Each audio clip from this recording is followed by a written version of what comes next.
Good morning, everyone. Before the starting the lecture, first introduce your myself. My name is Khan Shamsuddin, fourth year mechanical engineering student at Kalsekar Technical Campus. मैं आज आपको ये fluid mechanics के बारे में बताऊंगा और fluid mechanics fluid mechanics की अगर बात किया जाए ना तो फ्लूइड मैकेनिक्स जो है वो दो वर्ड से मिलकर बना हुआ है। पहला आता है फ्लूइड, सेकंड होता है मैकेनिक्स। मैकेनिक्स ऑलरेडी आपने डिस्कस फर्स्ट ईयर में मैकेनिक्स के बारे में आपने ऑलरेडी जानते होंगे। ओके, सो मतलब कि फ्लूइड मैकेनिक्स में मैं कौन कौन सा चैप्टर कवर करूंगा, पहले हम उसको करते देख लेते हैं। So chapter number 1,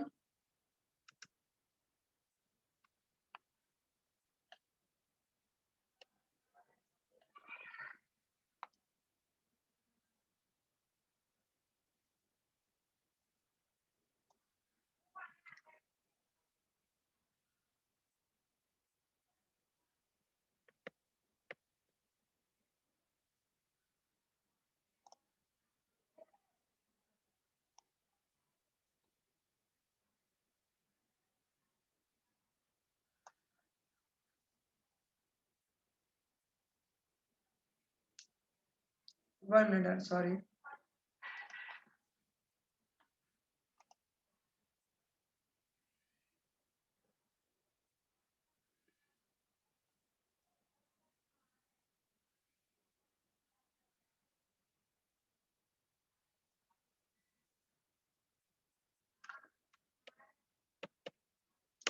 okay, ready. So fluid mechanics में सबसे पहले हम जो चैप्टर देख लेते हैं कि कौन कौन सा चैप्टर इसमें मैं कवर करूंगा। ओके, तो सबसे पहला इसमें आता है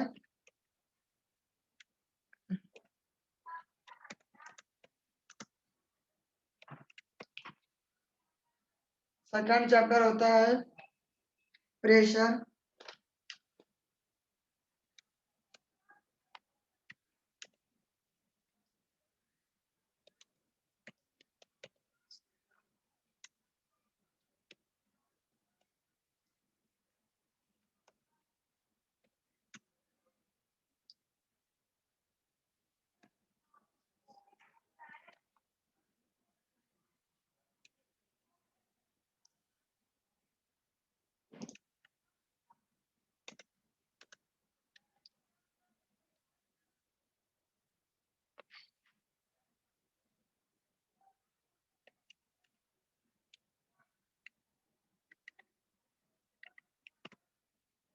chapter number 5, kinematic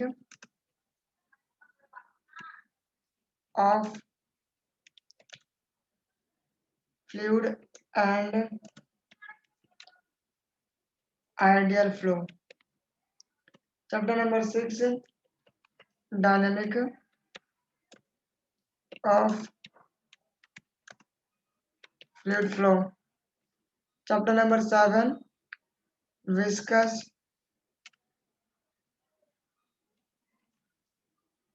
flow. Chapter number 8, laminar and turbulent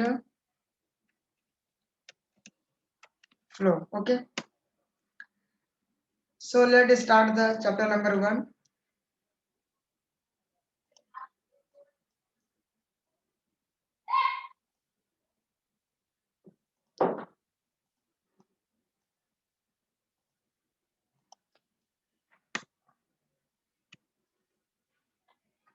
chapter number heading डाल दो, chapter number 1,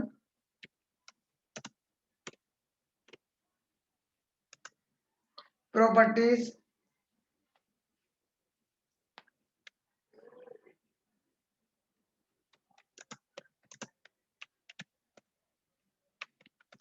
of fluid flow. Okay, सबसे पहले हम देखेंगे डेंसिटी और मास। डेंसिटी क्या होता है? डेंसिटी और मास डेंसिटी, इसको डिनोट किया जाता है रो से।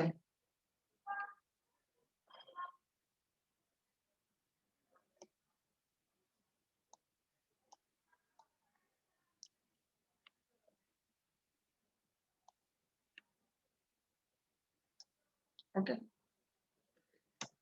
इसका फॉर्मूला क्या होता है? Mass of fluid divide by volume of fluid, mass upon volume. Mass क्या किस में होता है? केजी में होता है। वॉल्यूम किस में होता है? मीटर में होता है। तो यहाँ पे इसका यूनिट क्या निकल के आएगा? इसका यूनिट निकल के आएगा केजी पर मीटर क्यूब। तो कैसा होता है ना, यूनिट को ड्राइव करना सीखने का। क्योंकि कैसा होता है, सम टाइम क्या होगा ना, जब हम क्वेश्चन को सॉल्व करेंगे तो वहाँ पे क्या होता है कि हमारा आंसर तो नहीं आता रॉन्ग, तो हमारा आंसर रॉन्ग आता है, लेकिन क्या होता है जब हम यूनिट को चेक करेंगे ना, तो वहां से यूनिट को चेक करने के बाद में हमें इतना आइडिया हो जाता है, हाँ भाई आइडिया हो जाएगा कि अभी और इसमें करने की जरूरत है। मतलब कि मैं ये सिंपल सी लैंग्वेज में ये बोलना चाहता हूँ मैं कि यूनिट को का बहुत ही इस पे फोकस करो, क्योंकि यूनिट बहुत ज्यादा इंपॉर्टेंट है। समटाइम क्या होता है कि तुम्हारा आंसर राइट आ गया, हमारा आंसर राइट आ गया, बट क्या होता है वहां पे यूनिट डिफरेंस रहता है, इसलिए आंसर रॉन्ग हो जाता है। देन उसके बाद में आता है तो 1 ग्राम पर सेंटीमीटर की इक्वल टू किसके बराबर होता है? 1 gram centimetre cube equal to, मैं लिख सकता हूँ उसको एज आ, मतलब 1 ग्राम सेंटीमीटर क्यूब लिखूं, या मैं लिख सकता हूँ इसको 1000 kg पर मीटर क्यूब। अब कैसा होता है, ऐसा यूनिट को यूज किया जाता है, इसलिए मैं 1000 kg बोलूंगा, और 1000 kg और मीटर क्यूब को यूज करेंगे हम। और एक इम्पोर्टेंट पॉइंट है ना, जो कहते नीचे अपने कहीं पे नोट करके लिख लो, काफी बहुत इंपॉर्टेंट पॉइंट है। वो पॉइंट क्या है कि density of fluid may be considered as constant, while that of gas will change with the variation of pressure and temperature। मतलब क्या बोलना चाहता हूँ मैं कि डेंसिटी जो रहता है ना, लिक्विड की डेंसिटी कांस्टेंट रहेगा। कब कांस्टेंट रहेगा? जब गैस का टेम्परेचर और उसका प्रेशर वेरी करेगा, चेंज करेगा, तब वो ऐसे सिचुएशन में लिक्विड का डेंसिटी को कोई फर्क नहीं पड़ता है। लिक्विड की डेंसिटी को कोई फर्क नहीं पड़ता, वो कांस्टेंट रहेगा। सो नोट करके लिख लो नीचे,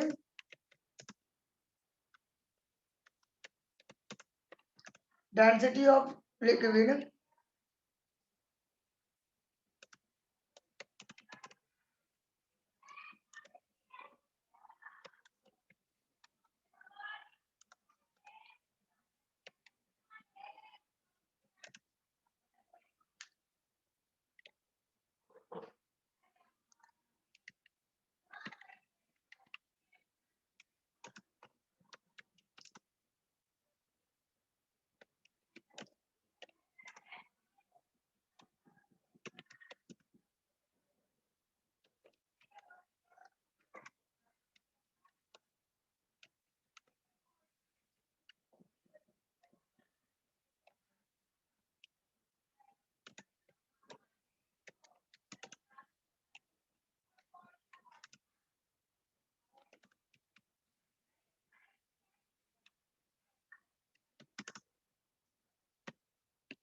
ठीक है। सेकंड आता है, यहाँ पे लिख देता हूँ 1।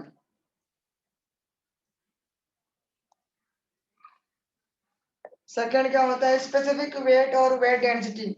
अगर मैं स्पेसिफिक वेट को देखूं तो क्या होता है? Mass of liquid multiplication of acceleration due to gravity, इसका मतलब होता है g, divide by volume of liquid. Okay,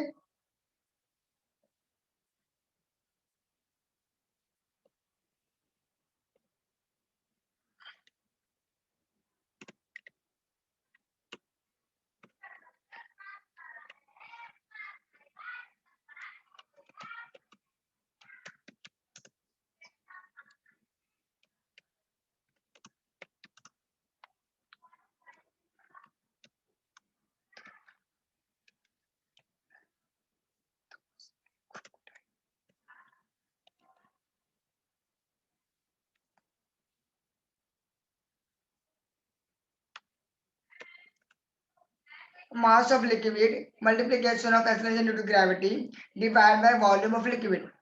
अगर मैं इसका सबसे पहले हम यूनिट देखते हैं कि यूनिट क्या होगा। मास ऑफ लिक्विड ये किस में आता है, केजी में। एक्सेलरेशन ड्यू टू ग्रेविटी किस में हो जाएगा, मीटर पर सेकंड स्क्वायर में। और वॉल्यूम ऑफ लिक्विड किस में होता है, मीटर क्यूब में। तो जब मैं इसको पूरा चेक करूंगा, पूरा देखना, तो मुझे क्या समझ में आता है, इसका यूनिट क्या होगा, इसका यूनिट होता है न्यूटन पर मीटर क्यूब।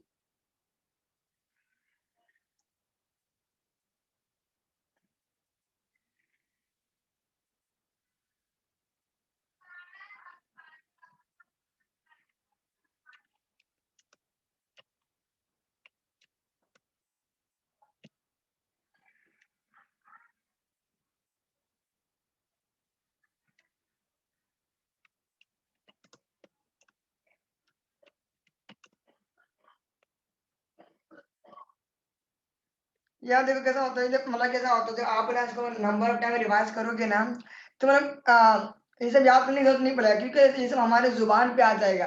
क्योंकि अब जब आगे पढ़ेंगे ना, तो ये सब चीजें बार बार आती रहेगी, बार बार आते रहेगा ना, तो इससे क्या होता है, इसको बाहर करने की जरूरत पड़ेगा ही नहीं हमें। ओके। तो जब फर्स्ट टाइम अभी पढ़ रहे हैं, तो फर्स्ट टाइम जब पढ़ा जाएगा, तो उसको अच्छे से समझ लेने का, साथ में यूनिट को भी बहुत ध्यान देना। यूनिट, क्योंकि यूनिट ना बहुत इंपॉर्टेंट होता है।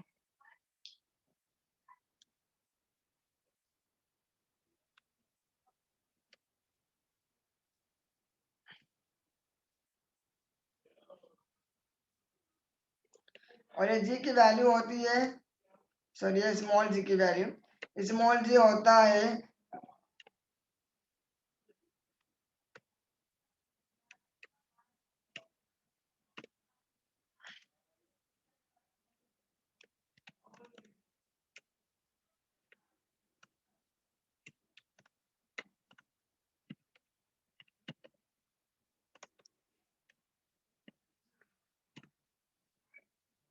ओके। फिर इसके बाद में आता है स्पेसिफिक वॉल्यूम। स्पेसिफिक वॉल्यूम क्या देखिए, अगर मैं देखो स्पेसिफिक टर्म अगर कहीं पे आ जाता है ना, तो स्पेसिफिक टर्म आती है, हमारे माइंड में आना चाहिए कि मीटर क्यूब पर केजी। स्पेसिफिक वॉल्यूम का मतलब क्या होता है, पर केजी। तो अगर मैं स्पेसिफिक वॉल्यूम को मैं ऐसा ही बोल सकता हूँ कि ये मतलब डेंसिटी का रेसिप्रोकल होता है। क्यों मैं ऐसा बोल सकता हूँ कि डेंसिटी का रेसिप्रोकल होता है, क्योंकि इसका यूनिट क्या होता है, इस पे स्पेसिफिक वॉल्यूम का मीटर क्यूब पर केजी। और डेंसिटी का यूनिट क्या होता है, केजी पर मीटर क्यूब। तो क्या ये इसका रेसिप्रोकल नहीं हो सकता डेंसिटी का, हो सकता है। और इसमें एक और इम्पोर्टेंट बात क्या होती है ना, it is commonly apply to the gases. और मैं इसको जनरली अप्लाई किया जाता है गैस के साथ, सॉरी गैस में अप्लाई किया जाता है इसको, इसमें स्पेसिफिक वॉल्यूम को।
चौथा प्रॉपर्टी आता है स्पेसिफिक ग्रेविटी और रिलेटिव डेंसिटी।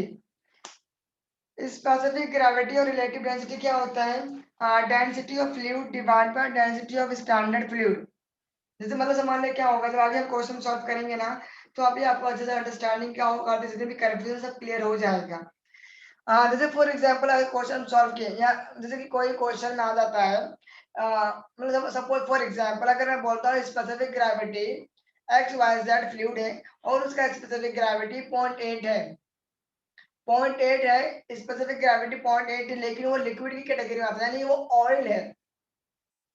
मतलब जैसे बोला, मतलब सॉरी 1 मिनट, फॉर एग्जाम्पल कि इसने बोला एक ऑयल है, उसका स्पेसिफिक ग्रेविटी 0.8 दे दिया है। तो अगर इसका हम फॉर्मूला देखें तो क्या होता है, density of fluid divide by density of standard fluid. अभी क्या है, हमें ऑयल का डेंसिटी नहीं बताया उसने, लेकिन उसने क्या बोल दिया कि ग्रेविटी स्पेसिफिक ग्रेविटी 0.8 है।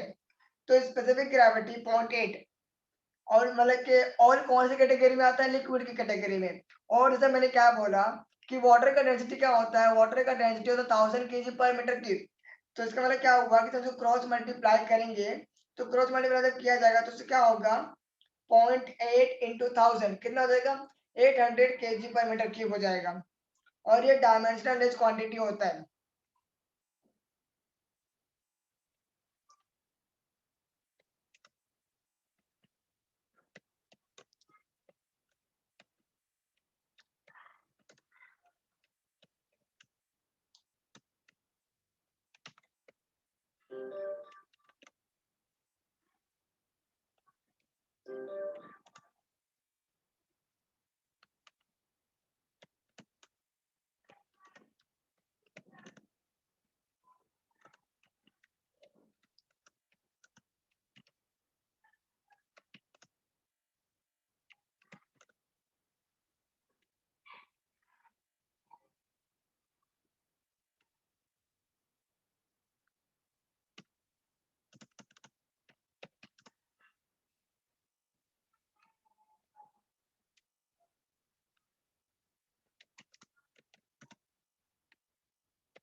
फॉर एग्जाम्पल एक ऑयल है, उसका स्पेसिफिक ग्रेविटी हमें दे दिया हुआ है कि भाई वो 0.8 है। Specific gravity equal to 0.8। हमें डेंसिटी फाइंड आउट करने का है, तो मैंने क्या बोला, स्पेसिफिक ग्रेविटी 0.8 दे दिया, यानी कि एस की वैल्यू क्या हो गई है, एस इक्वल टू हो गया है 0.8। ओके, ये हमें गिवन डेटा मिल गया। और जैसा कि मैं जानता हूँ कि ये ऑयल कौन सी कैटेगरी में आता है, लिक्विड होता है ना, लिक्विड होता है। और लिक्विड की डेंसिटी यानी कि वो वाटर की डेंसिटी कितना होती है, 1000 kg पर मीटर क्यूब होती है। तो 1000 kg पर मीटर क्यूब इन 2.8 कितना हो जाएगा, 800 kg पर मीटर क्यूब। 0.8 इक्वल टू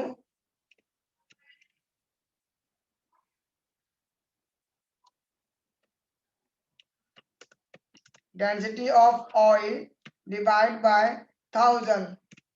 तो हमें आंसर क्या मिलेगा, density of oil equal to हो जाएगा 800 kg पर मीटर क्यूब हो जाता है।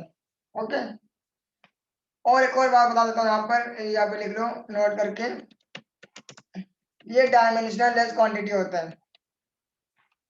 Dimensional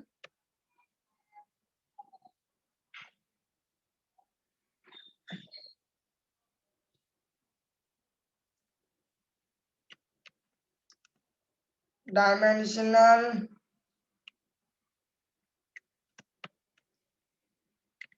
less quantity.